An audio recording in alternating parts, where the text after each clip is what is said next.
Dahil Santa Cruzan ngayong Mayo, syempre hindi pwedeng mawala ang Flores de Mayo. Sa talaga to sa inaabangan tuwing Santa Cruzan. Tabang-tabang.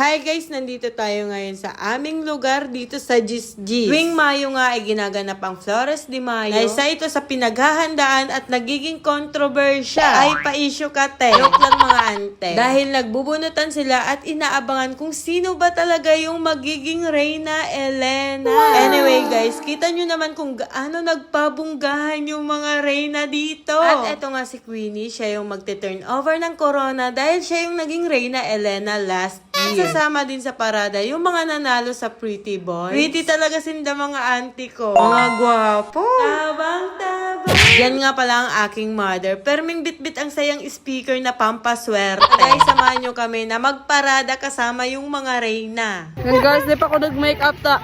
Nagmamadali kaya guys sa puna pala na. Ito nga pala, ang aking pamangkin, siya yung nag-title dahil nabunot ni mama yung Reyna Elena. Pangadji mi dyan na day, sumpungon hanggang matapos ang parada. Nagvo-voice over kita, sige man ang baratok kang mga ido. Tabang-tabang. Grabe guys, kahit simpleng barangay celebration lang, makikita mo kung gaano nila pinaghandaan, effort, ginastusan ng ganitong event. Pugi Abilin! Ay, tabang-tabang. Hi, karabangin! Mula sa makukulay na bulaklak, pagandahan ng design, kabunggahan ng gown, pakabugan ng make-up, iba dyan pala. Hiling-hiling mo na kung isa'y talaga ang pinakamagayon. Iyo da, abe. Ay grabe man si nene ko. Talagang masasabi ko na nagpakarabugan ka mga oras na yan. Charing! Ngilid ka man nga ni Jan Bonit, tabako ka man ang binibidyohan. Dahil nga medyo malayo-layo pa yung iikutan ng ating mga Reyna. Niribayan ko na digdi si nagpipidalta, napapagal na daa siya. Ay mo, tabang-tabang. Tojo. Patukan! Kaya pa. Ayun po.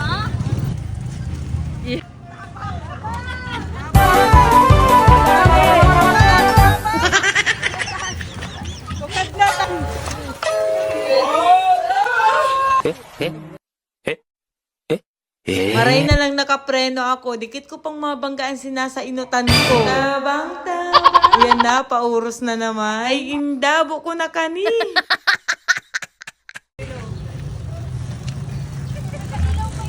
Pensado man kaya ang tabang. Marsaki! Alya! Do you want pit-pit? Saki, smile! Do you want pit-pit? Smile na. Uy, wala!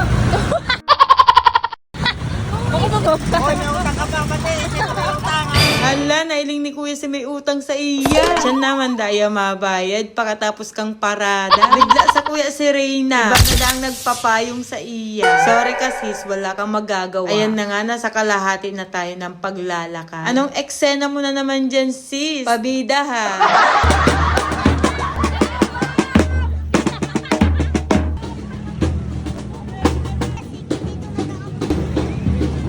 Saludo sa lahat ng mga magulang, organizers, participants. Dahil kitang-kita talaga kung gaano nila pinaghandaan ang araw na to. Shout out kay Los Angeles 1892. Comment ka kung nadalan mo ni. At i-share mo na din ang video na to. Shout out na rin sa aming former skate chairwoman na sumama rin sa parada dahil napaka-supportive niyang tita sa kanyang pamangkin. Naday lamang nagpakarga kay mami niya habang nasa parada. Shout out kay Abilin na perming nasa video. Sabay panguros si Nini Tabaka maplatan sindang gulong. At shoutout na rin dito sa naggagandahang mga dalaga. Cute nindo dyan, be. Diba mga te, hiling-hiling man kung gura na ninda pinaghandaan ng sa indang mga sasakyan. I love it, I love it. Hala, nag-ano ka na naman dyan tabang. Ay nagtabang sa pagtulod si Manay Nindo.